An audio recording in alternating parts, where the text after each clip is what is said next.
And today we are deeply honored and very grateful to be the home for the launch of Professor Stephen Friedman's important and what Vashna says, excellent, and what we all think excellent book. Good Jew, Bad Jew, Racism, Anti-Semitism, and the Assault on Meaning. The book launches a collaboration between The Forge and Wits University Press. Tonight we'll first hear some opening remarks from Professor Friedman, and then Comrade Dr. Vashna Jagarnath will moderate the rest of the session. There will also be time afforded for questions and comments. I'll introduce these two wonderful people in front of us. Comrade Dr. Vashna Jagarnath, a historian and labor activist, but also a great source of inspiration and also an incredible support structure for The Forge. So Vashna, we're always grateful to have you, and we look forward to hearing from you yet again tonight. And of course, the author of the book, Professor Stephen Friedman, research professor associated with the Department of Politics at the University of Johannesburg. He's a political scientist who specializes in the study of democracy, a public commentator, newspaper columnist, and a former trade unionist. And Prof. Friedman, before I sit down, I'd like once again to say thank you and really emphasize how honored we feel to be sitting with you, to learn from you. And as The Forge, we center, as part of our work, working class struggles. And we want to also take this moment as part of this launch to say we are grateful, and also we recognize the incredible work that you've done in building the labor movement in this country. So thank you very much. And I'm going to now hand over to you to give us your opening remarks, and then I'm hand over to Comrade Vashna to lead the rest of the session.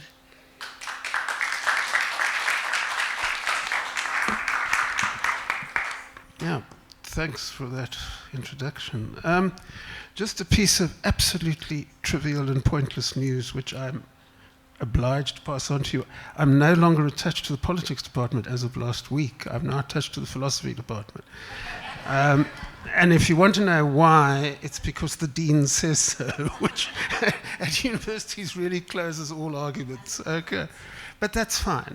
You know, I can handle that. Okay, let me just briefly and very briefly, and skipping a whole lot of stuff, in case you haven't read the Daily Maverick or Business Day or The Conversation. What's this book about? The book is, okay, there's a big picture answer and a little less big picture argument. I mean, the big picture argument is I'm trying to understand, and not and using Zionism and Jewish identity as a case study. I'm trying to understand a phenomenon over the last 50 years in which racism has found a new tool. And the new tool that racism has found is that it smears anti-racists as racist. And this started in the US in the mid-70s when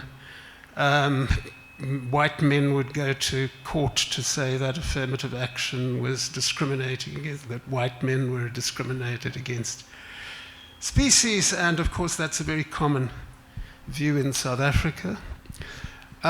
But it seemed to be particularly acute in the case of Zionism and the case of Jewish identity. Because what I was trying to understand is that anti-Semitism, which of course really means racism directed at Jews, seemed to have entirely lost its meaning. So that you had people being accused of anti-Semitism, for example, because, and I quote, they glorify peace and demonize war, or people are regarded as anti-Semitic because they're American and they want the Electoral College abolished, and they're anti-Semitic if they feel that we should be less dependent on fossil fuels. So you obviously say, well, you know, it's supposed to be hatred of Jews. What's this all about? Why has anti-Semitism suddenly become something different? As in brackets, I mean, one of the more confusing aspects of it is that you start noticing that most people, or many of the people, who get accused of anti-Semitism in places like Europe and the United States happen to be Jewish. So why are Jewish people being accused of anti-Jewish racism? So that's the first half of it. The second half of it is this very interesting phenomenon which continues, in which people who clearly are anti-Semitic are fervent supporters of the Israeli state. And I use the example, I won't elaborate it further, but the very famous example, and I start the book with that, of the demonstrations which the Trump and his supporters organized to try to overturn the American election, in which at the same demonstration you had people with T-shirts reading 6 million were not enough. In other words, only 6 million Jews were killed in Auschwitz, and that's in the death camps, and that's not enough. Camp Auschwitz, etc., was a common T-shirt, and at the same time they were waving Israeli flags. So how does one explain those phenomena? Very briefly, I try to explain it thus. I go back to the origins of Zionism, which is the ideology which underpins the Israeli state. And I try to show that Zionism is not quite what we told it is, because what we told it is this great expression, this great national liberation movement of the Jewish people. If you go back to the origins, it's nothing of the sort. Many Zionists really thoroughly dislike Jewish people. They really say incredibly nasty things about us. And I could give lots of examples of that. But they feel that we could possibly be redeemed. That's what Zionism is all about. And how could we be redeemed? We can be redeemed if we have a state, because if we have a state, then we'll be like all the other white Europeans. And in effect, what Zionism has been from its inception is an attempt by Jewish people who, although many lived in Europe, were regarded as the other, to be white Europeans. And original anti-Semitism, there's a chapter in the book about real anti-Semitism, it was very clear that Jews were not Europeans. Jews were the enemies of Europe, just as Muslims were the enemies of Europe, just as Hindus were kind of weirdly, because they weren't very bright, the anti-Semites, as you can imagine, and they heard that some of the Indians were Aryans, so they thought they were really German. But beyond that confusion, Muslims, blacks, Chinese people, etc., leading to a very famous quote from Frantz Fanon, which I mention in the book. And of course, Fanon himself was black. And he recalls his philosophy teacher telling him, be careful listen carefully when you hear people insult the Jews, because they're also talking about you. And that was the origin of anti-Semitism. And the original Zionists desperately wanted to be Western Europeans. And it worked, and they became that. So that the Israeli state is not, as we are told, this kind of expression of Jewishness and long Jewish yearning. It's actually a Western white European state in the middle of the Middle East, supported by the West because it's our people, like the Ukrainians, but unlike the Syrians and people from Afghanistan, etc. And once one understands that, one understands a great deal of what is going on at the moment. But there's something else we need to understand. The title of my book is taken from, it was inspired by a book by my colleague Mahmoud Mandani called Good Muslim, Bad Muslim. And what Mahmoud does in the book, which I think really is being played out on our television screens every day, is he says that in the minds of the elites of the West, there were two types of war. War between Western people had to be governed by the laws of war. And the laws of war, as you'll be familiar, are the Geneva Conventions, etc. You can't harm civilians, you can't attack hospitals, you can't attack schools, etc., etc., etc. Everybody else, says Mamdani, is governed by the laws of nature. And the laws of nature are that might is right. So that begins to explain, for example, why in the minds of the West, Russia is incredibly evil when it invades Ukraine, but of no interest when 3 years later it did exactly the same thing. Before that it did exactly the same thing to Syria, and 2 years before that it did the same thing to Chechnya, which is a Muslim enclave in the Russian Federation. And it also explains what we are seeing every day since October the 7th.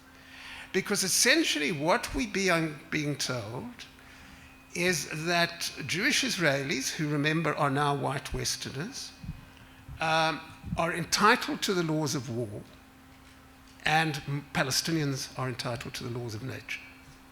So you can't do to Israeli Jews what you can do to Palestinians. And I think that that's essential to the kind of argument I'm trying to make. The implication of this is that the term anti-Semitism, and that's why I talk about an assault on meaning, no longer means bigotry directed at Jews. It means un-Western or opposed to the West. So that when you hear this week, for example, that the slogan, Palestine shall be free from the river to the sea, is anti-Semitic, what they actually mean is not what the West want to hear at this particular time. Finally, before I hand over to Vashna, because we're in the middle of what's happening in Gaza, and because that is obviously central, the last 2 chapters of the book have tended to be ignored. So I did want to make the point that the last 2 chapters of the book try to apply this particular case study to South Africa and the world at the moment. And I try to talk about the way in which, in South Africa, anti-racist language is used to justify racism. I try to argue that in South Africa, this kind of worship of the state, which is essentially what Zionism is all about, has taken this particularly odd form in South Africa, in which people are prepared to use violence and abuse and insults against other people because they're born on the wrong side of a colonial boundary, which some bureaucrat put in place a century and a half ago. So I think I'll leave it at that. I mean, I've obviously just covered the basics, but hopefully that'll set the discussion going. We can continue from there. Thank you, Stephen. Thank you, everyone, for being here. I think what I will do is I'll just make a few comments as well. Stephen could also respond to some of them, and then we can open it up for a discussion, because I think people will want to really speak to the book, and if you've read it, you'll understand there's 100 million things in this book that's so interesting. And I think for me, why the book is so important, and the book feels really present, and it feels like it really speaks to us in the now. And there's 2 reasons, I think, for that. One is obviously what is unfolding right now in Gaza, but that's been the case for a long time, but now it's at an extreme level. But also because the story of how the Israeli state comes to be is a very modern story. Even though there's this rhetoric and idea that it's something from the ancient past, it's like all nation states, a very modern story.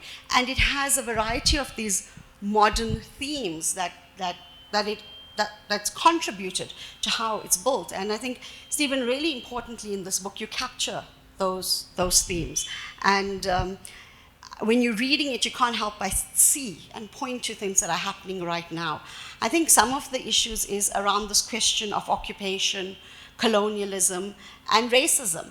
And you very quickly begin to understand that, imperialists, colonizers, occupiers will use whatever discourse they can to legitimate them occupying a space. Like Stephen says, the early Zionist thinkers didn't really like lots of Jews, actually, but that becomes a useful trope, a useful tool to legitimate the occupation. And that speaks to our own history. We see that in our own lives, how race becomes a useful tool. Even anti-Semitism, actually, under apartheid is a very useful tool to legitimate the sort of oppressive state. The other key theme, I think, which is very important, and I kept on thinking about it, and Stephen alludes to it in the book a lot, is the parallels with Hindu fascism and the Hindutva movement that's on the rise and has been on the rise in India. There's two things I think that's important about that. I mean, Stephen, you talk here about where there's a sort of flattening out of Jewish identity, and basically it's the Israeli state that becomes the deciding factor as to who is the right type of Jew, who is the wrong type of Jew. And you have that happening within Hinduism as well. Right now you have that happening in India, who is the right type of Hindu, or even worse, who is the right type of Indian. And then the meshing together of an ethnic identity into a religious identity when none was there before. So that's also happening. And I think, there's so many things in this book that speaks to that. And I keep on thinking that in about 20, 30 years' time, if the Hindu right continued to succeed, they would end up where the Israeli state is today and continue to do what the Israeli state is doing to minority groups in India. It might be Muslims and Christians now, but it's Dalits, it's anyone that does not belong to the Brahminical tradition. The other thing I was thinking about is, why is it, you talk about the early labor Zionist movement, that's in the early days, and I keep on thinking about those early images from the Zionist movement, the posters of the farms and working the land and all of those things. That's been replaced now in that identity, right? But that was initially what that identity was about, and you have that even within Afrikaner, the notion of the folk and things. And I was thinking about that, and I was thinking, but why is it, even with the Hindutva narrative or discourse, it's also been around since the late 1880s. Incidentally, as Stephen was pointing out, that the early Zionists were thinking about it and reforming and thinking about a space for a state in the same way you had that happening with the Hindu right, and it's around exactly the same time in the late 1800s. And also in the late 1800s, you have a rise of another reformist movement within Islam, the Wahhabist movement. So you have all of these things coming out from a milieu, but it's not coming out of nowhere. It's not coming out of nothing. It comes out of a reaction to oppression in various forms, largely colonialism, imperialism in Europe, anti-Semitism. And interestingly enough, it's coming out of university spaces where people are taken in to be co-opted into a system, but then they are not fully, like Fanon says, accepted into that system. And it's then that they begin to turn and they begin to rethink how they want to do this, but not enough to say we want to undo a system of oppression and colonialism. We want to undo the classical state structure that we've inherited. Rather, they mimic that, and they want to be those in charge of those spaces. And you see this time and time again. And I think that's something, Stephen, I'd like you to speak more to about, especially around the economic conditions that give rise to those changes. Because Hindutva was around for 100 years, and then it's only in the 1890s with structural adjustment programs in India and the stark sort of economic conditions that it really becomes a force in Indian politics. So there's also that. The other thing that's really, I think, I thought was important was this rewriting of history. I mean, it's absolutely shocking when people are, in fact, even earlier Zionists or people who were helped find the state become enemies of the Zionist project, but also the fact that someone like Hitler gets rewritten about and is now sort of reformed in some way, that actually he was influenced by some Muslim imam and not his actual self to have done all of this. And that's something we should be so wary about, because Karl Marx writes about this all the time. He says that history repeats itself, it comes back as a farce or something. But what importantly he says is that it's to resurrect these things from the past, but to resurrect it in ways that it actually becomes a joke, but it's still powerful. And I think that's what we find happening time and time again. And we should be wary about it in our own political spaces, because we right now in South Africa on the side of the Palestinians, rightly so, but India was one of the first countries to actually be on the side of the anti-apartheid movement, and was the first country to impose sanctions on the South African government in 1948, but today is on the side of Israel. How did that happen in that period? So we need to be aware of this for our own history and for our own country so that we are able to continue fighting for what is good in our system. Yes, we have to also fight what is wrong, but we also have to be able to fight to keep the goodness that we have, because, you know, with complacency, it can really be lost very quickly. The other thing that I was thinking about, I will shut up very soon, was this question of women in this narrative of the Israeli nation. What's the role? What have you found? Because often that is a key central point of any sort of narrative. If you're thinking about racism in the South of the United States, white women were the key sort of pivot around which the racist narrative was based, that you had to protect the white woman from the black man, and so on. And you have all of this sort of stuff coming out in things like Birth of the Nation, those early films that were made. And even in South Africa with the Swart Kafar, in India, this is a huge thing, especially with this notion of love jihad, that these Muslim men want to marry Hindu women and make them Muslim. And, you know, for me, if someone looks like Imran Khan, I'll happily marry him, regardless of his religion. but I think that more importantly, there's that and the rewriting of history. But also, you know, you started by speaking about power, and it's who has the power. So the ways in which we rewrite history, the ways in which, you know, fake news, which we have all over, gets spread, is by who's in power. Who's able to write onto you? The Palestinian scholar Edward Said always said that, you know, it's the colonizers and the occupiers that write the history of you.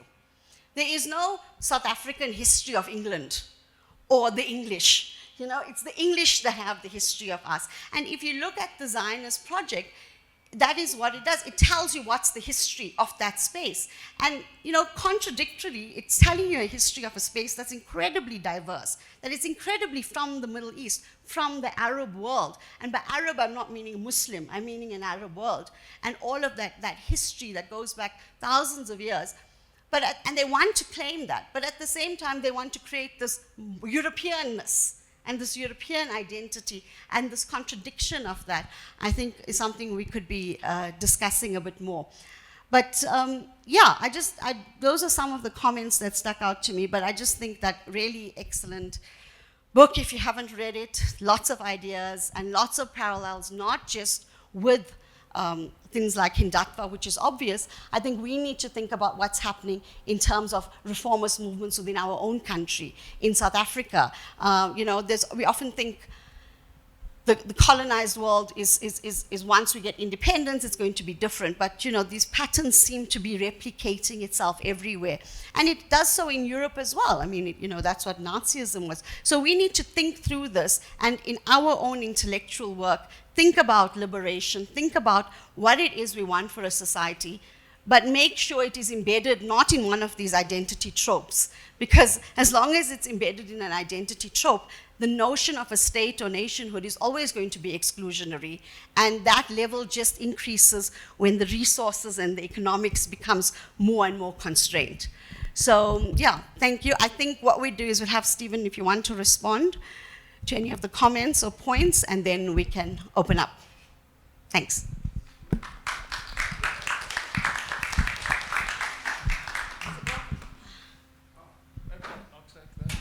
Why not? You can do a jack-in-the-box routine.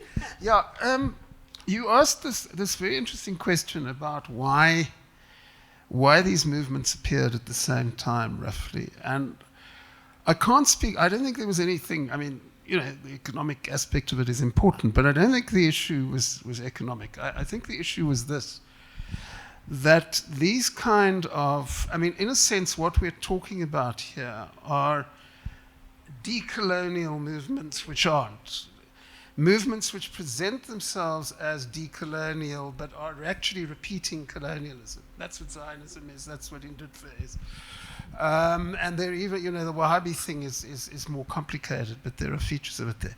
And I think the answer is quite straightforward. It happens when members, these obviously upper middle class people, etc., when they want to get in on the dominant action and they can't. Okay. So in the Indian case, you had this period, the Babus, etc. I mean, this kind of assimilation project, and so. And at a particular stage, I think the Indians who were trying to assimilate realized that they weren't all that welcome anyway. and so they found another way to get in on the ruling group. And certainly that's true of Zionism, because one of the pivotal moments, I mean, obviously there's a whole lot of other things going wrong. One of the pivotal moments of Zionism was something called the Dreyfus Trial. And the reason the Dreyfus trial was very important, Dreyfus was a Jewish French army officer who was unjustly accused of treason and sent to Devil's Island and then acquitted later, etc. But the whole point about Dreyfus is that he's the kind of archetypal guy who's trying to get in on the ruling structure. Okay, he wants to be a colonel in the French army. Apparently, he was a very right-wing kind of militaristic kind of guy. And then he gets told that you're not good enough. And then they start to say, well, there must be another way of getting in on this action. I think that's fundamentally what's happening. I also want to stress that, it's perhaps it's clear, but it's not stated enough. I mean, one of the themes underpinning this book is this very important point, which some important thinkers have made before me, that colonialism doesn't die when the new flag gets put up and the new constitution gets adopted. It continues, and it continues in very deep-rooted attitudes of superiority and inferiority. So, Fanon is very important, Biko is very important to understanding, I think not only in this country, but globally where we are at the moment, because one of the things that I want to explore further is just the extent to which Western-type colonial power has become so entrenched that we often don't see it when it's there. It's this kind of insidious process in which we find that our minds are more colonized than we thought they were. And just before we open it up, I just touched on it briefly in the book, but I used some of the arguments in that chapter to write something which was published the other day in a collection on the debate on decolonization in this country. And what I'm arguing is that a lot of the stuff we hear about decolonization in this country is repeating the same sort of thing, so that we've got to get rid of Western thought and replace it with African thought. Okay. As if African thought was some kind of singular thing, with an address. You just write to Mr. African Thought or Ms. African Thought. It's not the most profound thing you're going to hear to say that lots of African thinkers have different thoughts on different issues. Just as a lot of Westerners have different thoughts on different issues. So we land up with this kind of essentialist stuff in which, people have to continue to demonstrate that they're authentic, despite the fact that, in my view, by being human, they're already authentically human. And I think we've got to. There is obviously, you're correct. I mean, there's obviously always the threat, that these nice-sounding values that we adopted in 1994 disappear.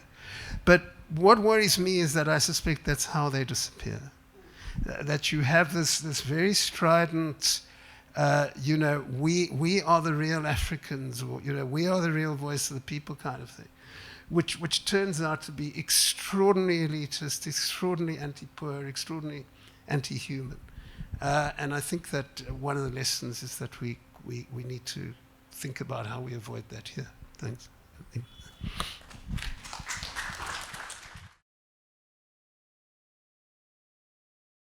My name is Fuad Kasim. Stephen, I'm surprised that you don't mention the notion of globalization in the current global context, because I think hyper-globalization did produce winners and losers, and with that comes tribalism, nationalism, populism. Those are the kinds of things that have multiplied and reinforced themselves. So I'm just saying, I haven't read your book yet, I am going to read it, but for me there's a gap in understanding this in India with Narendra Modi. I mean, the failure to provide public goods in Ashoka Modi's book called Broken India, where he says, you know, the progress in India is much talked about, but the failure to provide public goods and has increased another narrative and an ideology of tribalism, nationalism, you know. So I'm just asking the question, why don't you place some of this in the context of what is happening in the globalization debate? I'm just not sure. Thank you. Professor Mohammed, my name, and congratulations. Fuad says he'll read your book. With me, it's always a study, not a read. A very, very banal elementary question, but I need a beginner's guide. The narrative of what is anti-Semitism and what is Zionism is defined elsewhere. As you sit there before I've read your book, could you give me a beginner's guide on what is the two concepts and how do I navigate it as a person, understanding the background, but also with a conscience? Okay?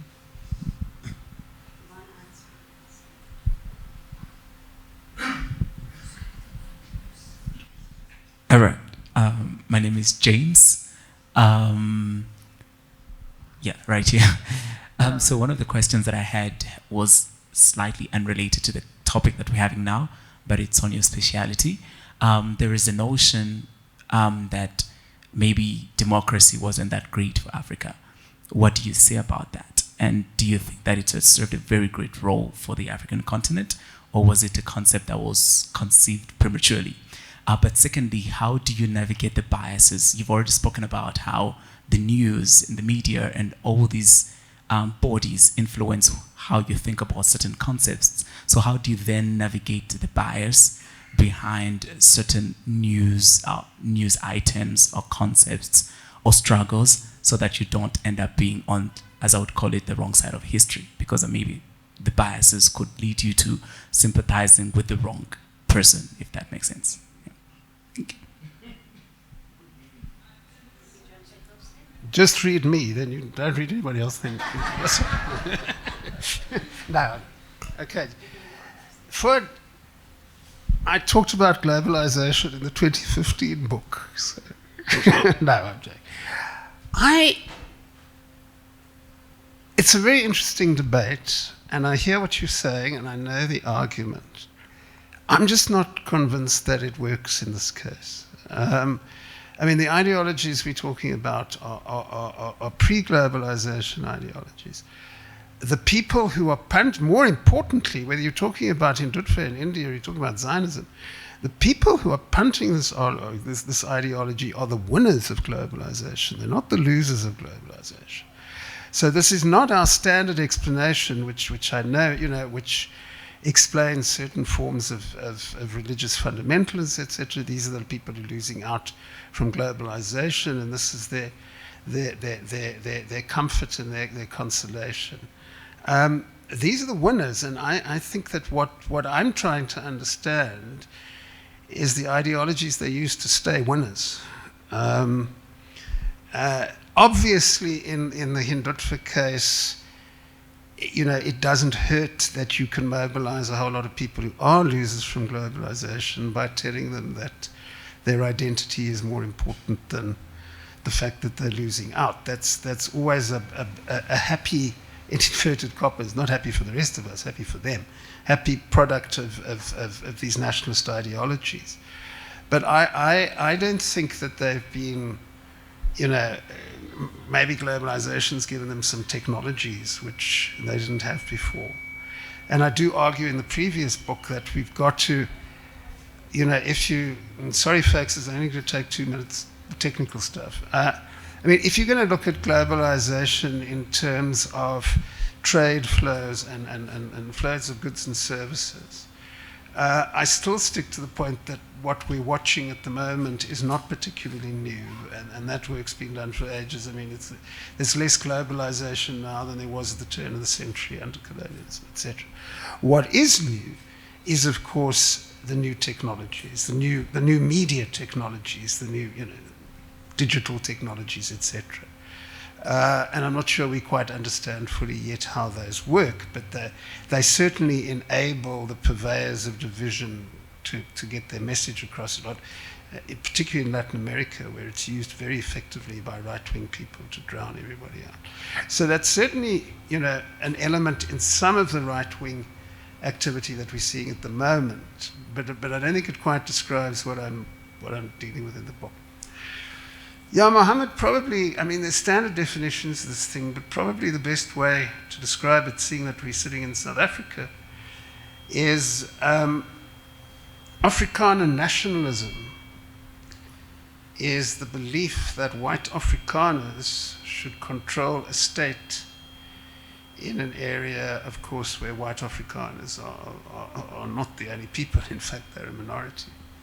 Zionism is the belief that Jews should control a state in, they weren't even sure it was going to be Palestine, but it turned out it was. And you have to distinguish that from Jewishness.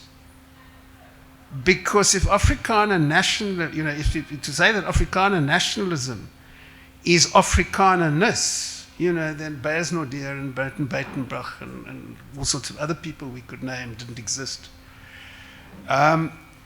So similarly, the Zionists are the Jews who believe that Jews should have a nation state, which is only for Jews. There are a whole lot of Jews who don't believe that. And then there's a whole other debate, which please don't get me into, because it's a very complicated debate. How much of being Jewish is a religion, how much of it is an ethnicity, how much of it is culture, that kind of stuff is interesting. But I think the Afrikaner thing is useful because whatever being an Afrikaner is, it doesn't have to mean being an Afrikaner nationalist, and that is the fundamental difference. Okay, your question back about democracy in Africa has got nothing to do with this one, but it's in the 2015 book at the back there on sale right now. Basically, I find odd, let me put it this way, I find odd the argument that democracy has not worked in Africa if you understand democracy in the way that I understand democracy. And what I argue in this book is that what separates the idea of democracy from every other political system? It is the belief, it's the belief in popular government, self-government by the people. And I boil down that to mean that the democratic idea is that every adult human being is entitled to an equal say in all decisions which affect them. Now, if that's your definition of democracy, I don't see how democracy can be Western or colonial unless you take the view that there's something very weird about Africans, which means that they don't want to take decisions. And there's no evidence to support that at all. In fact, what I do in the previous book is that I quote some great sage and deep thinker on what Africans are about, who explains in great detail about how Africans don't understand all this stuff about he takes examples from Uganda, etc.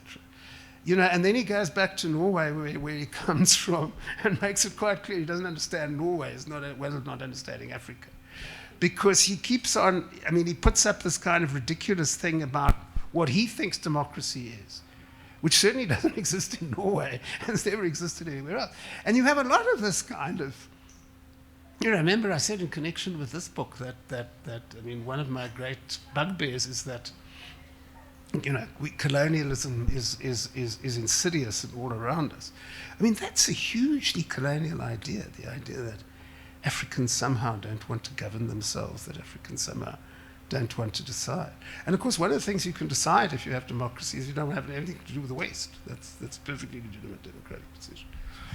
Yeah, well, I answered, forward a bit. I mean, it is a tremendous problem.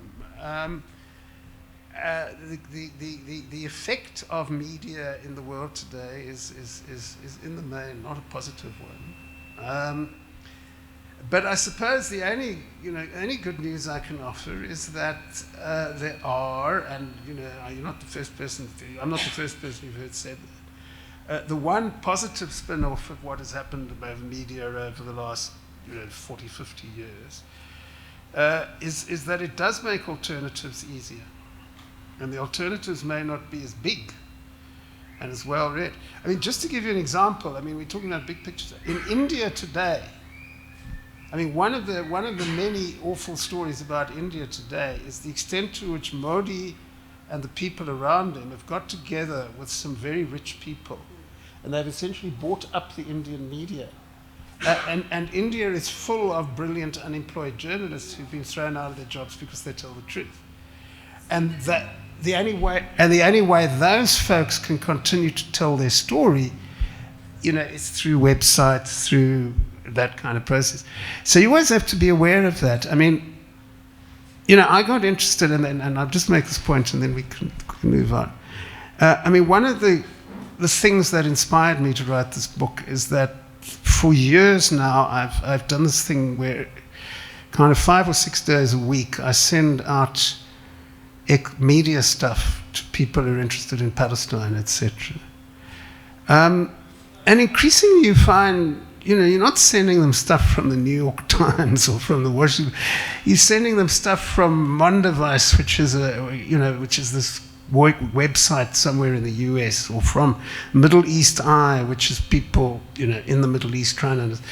So the good news is if you look, there's a lot of stuff out there which is very good and which you can learn a lot from.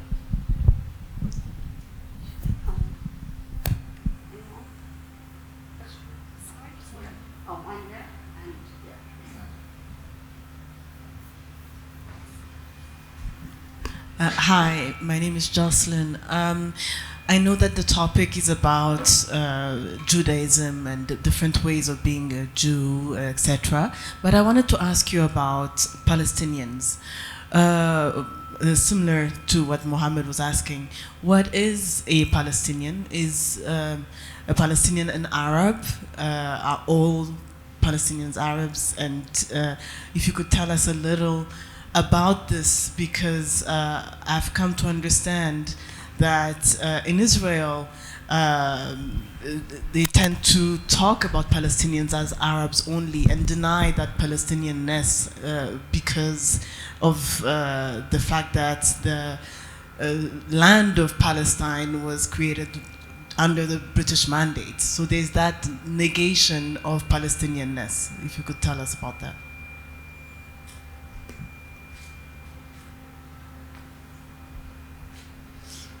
Thanks, Stephen. It's Saul Masker. I wanted to follow on Mohammed's question and your answer. Just probe one more thing, because I think you explain the need to insist on a distinction between Judaism and Zionism, and similarly between anti-Zionism and anti-Semitism and so on. But one of the questions I'm interested in is, and I guess the great irony, one of the great ironies of this situation is that the more strenuously Jews themselves, or many Jews, insist on that conflation, the more the kind of fire of anti-Semitism is actually fueled. But what interests me is why today does such a large majority of Jews around the world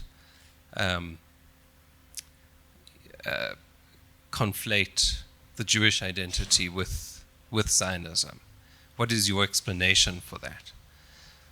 And I guess the answer in the late 1940s might well have been a sort of, among other things, a real sense of insecurity, and this real sense that the state was that a Jewish state was needed. But as you explain, I mean, that argument is very different in today's world for many reasons. And so I'm interested to hear your explanation for that, but also more instrumentally, what it means for how we advance that counter-argument, the argument that Judaism and Zionism are not only distinct, but in fact, in my view at least, diametrically opposed and incompatible.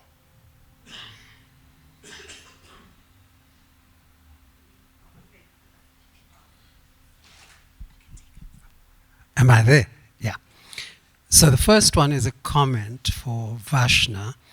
On Saturday, Luazi did a lecture in Pretoria on the crisis of African nationalism. And one of the things he mentioned, which kind of really stuck with me, was that we are no longer the case for exceptionalism. And the point you made about us in South Africa being vigilant about what's going on and where we end up is exactly that point, is that our exceptionalism is no longer that. We've passed that period. So thank you for making that even stronger for me. Stephen, for me, the question I was going to ask you on Thursday, which I couldn't, and maybe you don't have an answer and that's okay too. For an atheist, pacifist, gay man who has believed absolutely and been behind Ilan Pape's view of a single democratic state, have we passed that moment now, and can we go back to that? Do I hold on to that position, or is there an alternative for me? Because I'm at a loss. I have to close my ears and eyes more often than not because I don't have anything to say. I've got family members on both sides of the divide. I can't keep that middle place any longer. I've had to argue one way or the other or try, and I've failed. So if there's an option out there for us, then please, I'd like to know it because it'll make my life a lot easier. And the book is brilliant, by the way. It's been my midnight reading, so thank you. Palestinians are Arabs, but they're Arabs of a particular type. In other words, they're Arabs who come from Palestine. And you're quite right. The Israelis don't like to talk about Palestinians because that reminds them of the fact that they do come from Palestine and that they're entitled to stay from Palestine. Because, if there's simply, this group called Arabs, which is a bit like telling the Europeans they're only Europeans, they know Germans and French and whatever. Yeah, they'd love that to bits. But the reason why it is denigrated in this way and ignored in this way is because it establishes a right to be there, which is a very valid right to be there. So as soon as you accept that there are Palestinians, then, and I'll deal with Farooq's question later, then I guess you either have to accept that they're entitled to an independent state of their own, or you have to accept that they're entitled to full democratic rights where they live at the moment. And obviously both of those Zionists are not prepared to accept. So there is something quite threatening to Zionism of actually acknowledging that there are people who are Palestinian. There's also this kind of attempt to I mean, there's, part of the denigration is, there's no such thing as Palestinian culture, there's no such thing as Palestinian nationalism. It was all invented last week in order to give the Zionists a hard time. But I mean, if you look at the roots, I mean, there's a very rich culture there, and a very distinctive culture, of the sort that, as French people and German people are both European, but there are certain aspects of the culture which are different. The Palestinians are no different to that. So it's very important to make the point that Palestinians are called Palestinians because they come from Palestine and are entitled to remain in Palestine. So, your second part is very interesting.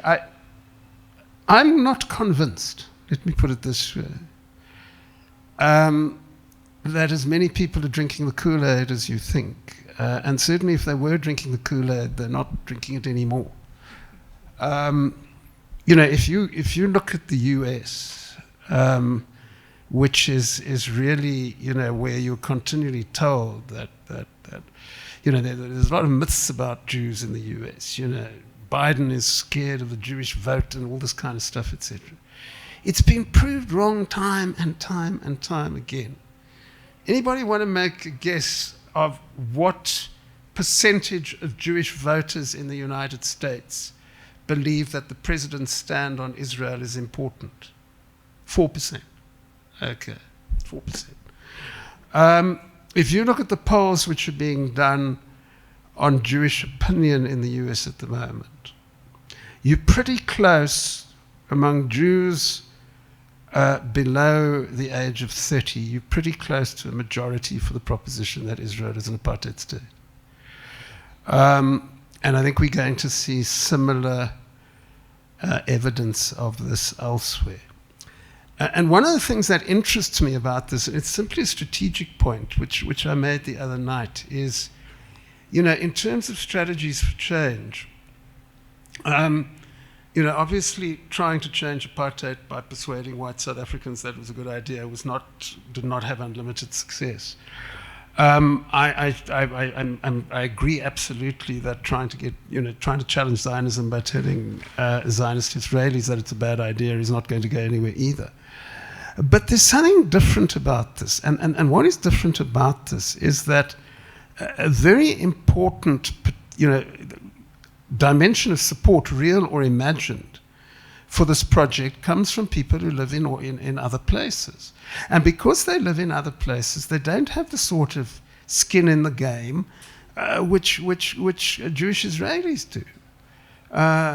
Whatever your mythology might be, your life in Buffalo is not going to change one iota, whether there's a Zionist state or not, quite frankly. And I think that that's an opportunity. How does one start to do that? Well, one starts to do that by, and that's, I suppose it's an academic, intellectual kind of argument. You try to do it by challenging, within the tradition, which is partly what I'm trying to do in this book, is saying, but Herzl wasn't a freedom fighter, actually. He wanted Jews to wear top hats and go to the opera and listen to Wagner. That's not very traditionally, ethnically Jewish, whatever that may be. So I think that there are opportunities which are emerging precisely because the people who we would be trying to reach, are not as close to the action as I'm also very interested in this idea. It's a general idea, but it applies to Jewish opinion as well. I read something for Africa as a Country last week, in which I try to argue that what we were witnessing was the Israeli state's sharpfall. At the moment, I think we are. And by that I mean that there's a whole lot of mythology about how the West was deeply upset by apartheid, etc. Western elites had to be dragged kicking and screaming into fighting apartheid.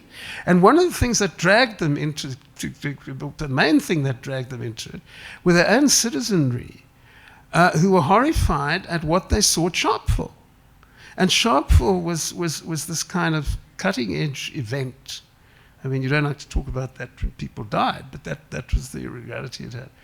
And I think that's what we're seeing again. If you're not kind of Suella Braverman or Donald Trump or Joe Biden, and you see premature babies dying in a hospital because some snarling guy in an Israeli uniform refuses to let them go. There's a pretty clear moral choice which is being asked of you, and I think most people will make that choice. So I don't want to be Pollyanna-ish about it, but I think that things are looking up, and I think there are opportunities.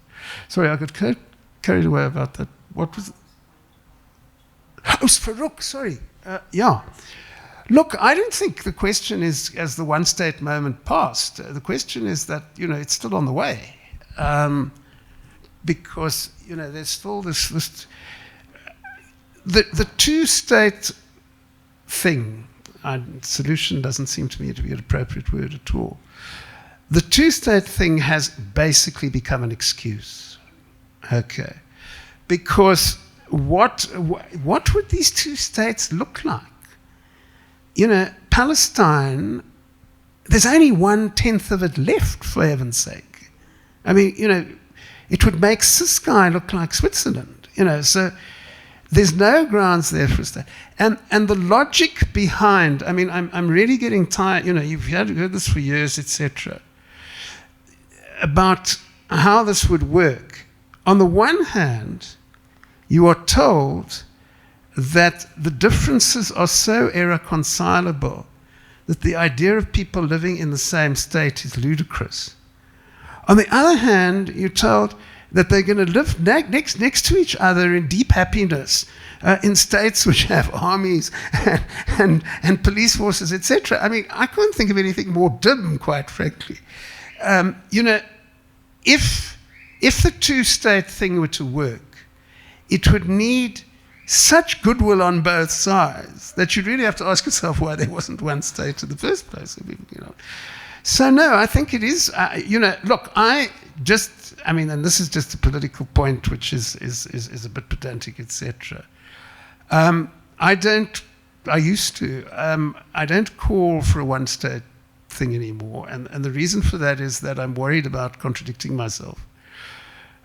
If you demand, as I do, that the outcome should be freely negotiated between the representatives of the Palestinian people and the Zionist state, it does seem to be a bit of a contradiction to tell the Palestinians what they have to settle for before the negotiations started. So in that sense, I mean, as a Democrat, if Palestinian leadership genuinely chose two states, I don't think, some egghead sitting in Johannesburg really, has a right to say, you can't have that. But I think increasingly it's unlikely that they would choose two states because it's so unworkable. It's such a fantasy that I think that two states is not really possible. And given your personal skin in the game and your personal concerns about this, etc., about the one thing I can offer you as a sort of note of hope is an anecdote I've told many times about myself, but it's relevant to this, which is that in 1987, December 1987, which is relevant, I gave a paper at a sociology conference. And at the end of the paper, somebody put up their hand and said, sorry, I need to understand this properly. Are you arguing that a negotiated solution to apartheid is possible? And I said, yes. And the entire room burst into laughter. They thought it was the funniest thing they'd ever heard. That was late 1987, okay. So 2 years later, it was February the 2nd, 1990.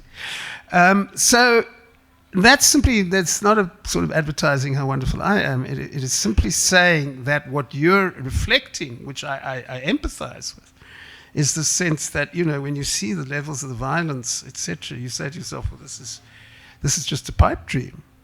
But let's not forget that in December 1997, Kodessa seemed like a pipe dream too.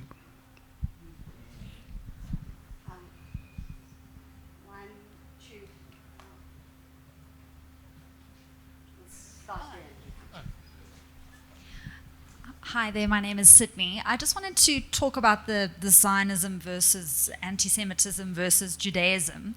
I recently got told by a family member who I didn't realize was Zionist affiliated that I'm fanning the flames of anti-Semitism. So this is impacting, I think, a lot of our personal spaces as well. And what I've come to understand from the extensive reading and watching and listening I've been doing over the last 50 days is that Zionism is this political movement that kind of claims that it is the only thing that will, and please correct me if I'm wrong, Professor, is standing between the Jewish community and another Holocaust, for example. and that if they need a safe haven, they must live in Israel. And I think that doesn't deal with the root issues of anti-Semitism. So why should we run away from, oh, if you're experiencing anti-Semitism where you live, don't worry, you can come to Israel. And I think instead of where we live, and I'm not Jewish, but if you are Jewish living in the diaspora, you should be combating and condemning anti-Semitism in your spaces and not saying, well, there's this supposed solution in the existence of Israel. Am I making sense? Okay. And I think another massive issue is that we also need to acknowledge that this existence of Israel and this atrocity and tragedy that is going on at the moment is not simply fanning anti-Semitism, but also Islamophobia. And I know in South Africa there's a large cohort of pro-Palestinian supporters, but we do need to continue reminding people that it's also making it more dangerous to be Arab, Muslim in the diaspora as well. And we have to keep speaking out against that. Sorry, it's more a comment than a question, but that's just what's on my heart, so thank you. Hi, I don't know if you can see me. I feel like I'm short everywhere I go. So I'm just going to ask you for help. I'm in a situation, may I thank you? I'm in a situation where I work in education with teenagers, and what's happening in Gaza is just, we're being neutralized. So I walk into a classroom and I can give the facts at a geographical point of view like you did earlier. We can give commentary, and I'm in a position where I can get called in and told, oh, you're being pro-Palestinian, or you're being, I get positioned as an educator giving facts. And when I ask for help, it's because I feel like there's a censorship happening. I don't know if I'm imagining it.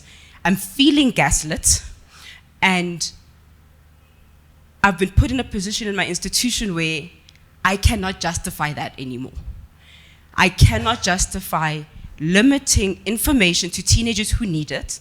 I'm sitting here wondering, should I or should I not recommend this book to my students? That to me is a problem on a human rights level that bothers me. So sorry that I'm like asking about the book or about the discussion, but I think there's a deeper issue here for me when I'm responsible for educating people's children, and I cannot even be fully fledged in just a human being, because we have parents who, similar to what Sydney has mentioned, are kind of telling us you're fanning this or you're fanning that because they have limited education. And those who have, we believe is enough education to educate the children, are being told, no, don't say that, don't do that. So if you could help me with a little bit of direction on how to go back to my institution, other institutions and other teachers to get to, first of all, have the conversation with our students without fear or favor, to believe that they may misunderstand us and that is okay. And should they understand us, and should the parents misunderstand us, what literature then beyond your book can we use to better inform ourselves and them?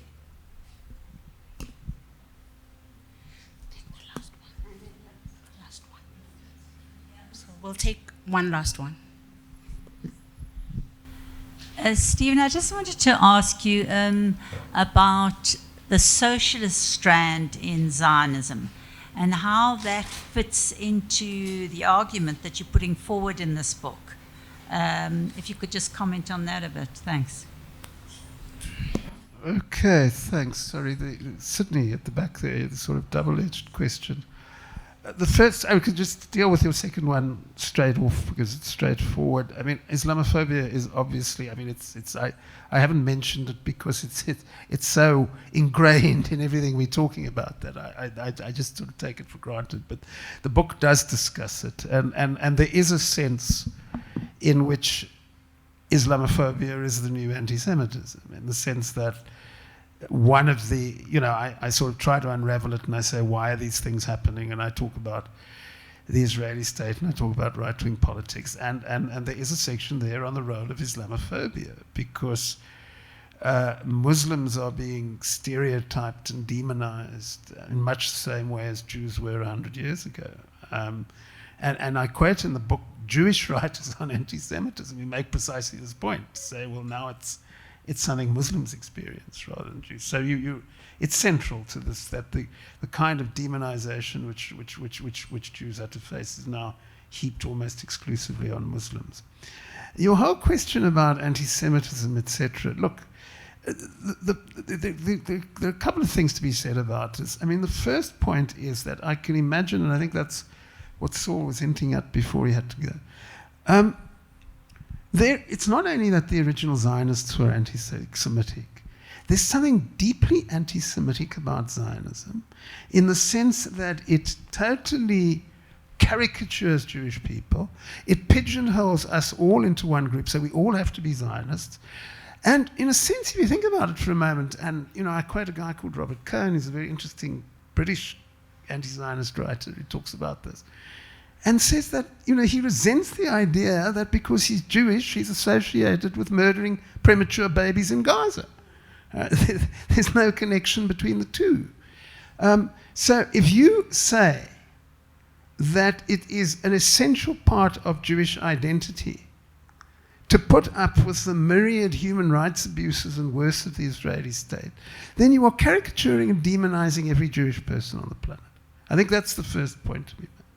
The second point, which we haven't talked about yet because it's being tangential to what we've been talking about, is there is a chapter in the book which tries to deal with this myth about how Jews need a state in order for there not to be another Nazi genocide. And what I show in the, using a particular historian whose work I find valuable on this, etc., is that it's a total misunderstanding of Jewish history. Because what the Zionism tries to tell us is that there are powerless Jews who don't have a state, and then there are powerful Jews who do have a state. Now, the first point about it is this idea of powerless Jews without a state. There's a lot of historical research which shows that it's just wrong. Okay, and I won't go into all the details in the book, but there have been periods in European history in which Jews have had more rights than people around them, etc. So this idea that you have to have a state in order to exercise power is simply not true. I mean, there was in Eastern Europe, which was considered far less hospitable for Jews, there was something called the Council of the Four Lands, which was the sort of Polish, Lithuanian area, etc., which had sort of guaranteed access to the Polish parliament, like lobbyists do in America today. So this idea that Jews were simply powerless without a state is not true. What is equally not true is that this very wonderful sovereignty protects you from Nazis. Because what the chapter also shows is that when there were Jewish states, and we're obviously talking about a long time ago, they only survived because they were protected by bigger states. And that might sound a bit familiar right now. Okay. So that the reality, in those ancient times when there was a Jewish state, the reality then was imperialism. In other words, there were, well, still is, but in that particular case, whether you survived or not depended on which empire you hooked up with. Okay. So by definition, if the empire didn't think there ought to be a Jewish state, there wasn't a Jewish state. And today, if the empire were to decide there wouldn't be a Jewish state, there would still not be a Jewish state. There is only, for all its flaws, etc., there is only one form of government which human beings have ever invented in which no Jew has ever died as a result of state action. It's called democracy. Okay. And by definition, as long as states remain democratic, Jews, like all the other people living in them, will be protected by their rights as human beings and by democratic constitutions. So if your big thing is Jewish survival, what you really need to be doing is out there fighting for democracy to make sure that there are democracies in which Jews, like everybody else, can continue to exercise basic rights. Okay, your very interesting and unfortunate problem about teaching. It probably doesn't seem so now, but you have options which people in a lot of other countries don't have. And the options you have is that for all the often justifiable complaints about this place that we live in, the atmosphere for people who do have a sympathetic view to Palestinian rights, people who are, is a lot better here than it is most other places, certainly in the West, okay. And what that means, I'm not being abstract about it, what it means, and you obviously must decide how this fits with your personal choices, etc., is that you have options which a person in New York or London or Paris does not have. And the options you have is whether you do it through a trade union, or whether you do it through a civil society organization, or whether you do it by approaching the media, you can complain and you can draw attention to this. And obviously, I appreciate there are choices to be made about job security, etc., and I'm sympathetic to that. But appreciating that you are in a very difficult situation, which I sympathize with, not least of all, because I grew up going to a school, which sounds very much like the one you're teaching at, in which my favorite history teacher was fired because he told a class, I mean, I started young with this stuff, so I thought he was great when he said it, but the rest of them didn't. He said, well, you know, if you were sitting here and a group of Swedish people arrived and told you that a holy book had given them your country, would you give them your country? and 2 days later, he was out. So I know that environment. It's a very impressive environment, and I know what you're going through. And it's not easy, but what I would ask you to think about is that, you know, there would be a lot of public sympathy, there would be a lot of understanding of a person who is trying to teach the truth. As far as sources are concerned, I mean, you know, I'd have to know more about it, what grade you're teaching people, etc. But there's a lot of very interesting literature for school level age on Palestine. And if they are more mature students, you know, there are all sorts of very interesting, you know, Ilan Pape's books, Avi Shleim's book, you know, that I could think of, which I think the students would find very interesting if of course, you can make sure that you know, you have the freedom to practice your profession in the way in which you should practice it. Kelly, yeah, the socialist thing's interesting because it was socialism of a special type. I mean, it was basically settler socialism. I mean, it was they had this mad idea, and it was a mad idea. Ben Gurion, who was the first president of the state, you know, had this idea of the Bandung Conference and that somehow the non-aligned movement were going to put up with a whole lot of guys trying to create a European ethnic state in the Middle East because they said they were socialist. And of course, then they got rebuffed, and then they came up with this idea that, you know, the locals were as bad as the Nazis because they'd rejected them because they were Jewish. Well, they weren't rejected because they were Jewish, they were rejected because they were colonizers. And from the beginning of the state, you know, there's a very South African parallels here, etc., because the Histadrut, which was the labor federation, you know, which was in many ways quite a militant labor federation, lots of socialist stuff, etc. I mean, a cornerstone of Histadrut policy was Hebrew labor only. Okay. Total ban on the employment of anybody who was not ethnically Jewish.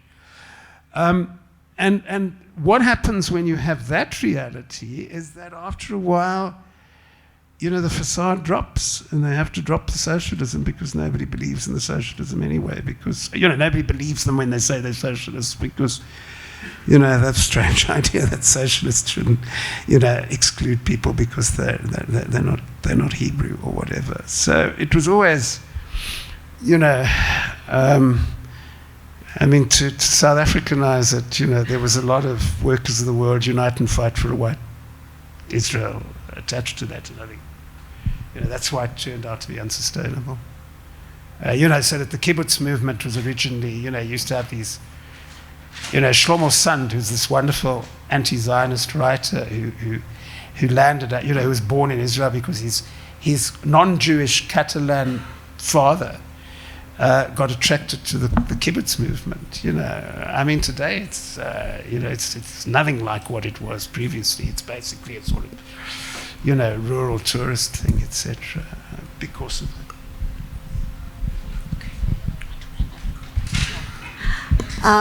Thank you, everyone. I think I'd like to really thank you, Stephen, for a fantastic discussion and for all of the contributions. I think I was just thinking about when you were speaking to the way in which our media works now, and thinking back to the 70s, I mean, the Sharpeville moment, but also Vietnam, was Tariq Ali speaks about how it was a pivotal moment because people were watching it on the TV screen. It was so present that it had to be a moment that broke the camel's back. And I think that's something that even if it's not been covered in the media, you find other ways to watch it on different platforms. That's really important. But also it does, I think, to the question around, freedom of speech and telling people facts in classrooms. I think that speaks to the ways in which the bias works. The sort of liberal idea that everything's great if you follow liberal ideas is only limited to certain people. But thank you. And I think the work really starts now. The book is really fantastic. And interestingly enough, the relationship between Islamophobia and good Jew and bad Jew is so interlinked that in understanding this, you are undoing Islamophobia in so many ways. Those both are so dialectically linked to each other, and I think that's really important. So thank you all, and this book's really good because it's something that we can sustain our struggle. It's not something for the last 50 days. It's something that's going back for the last longer than 50 years and demonstrates that to you very well. So thank you all. Stephen.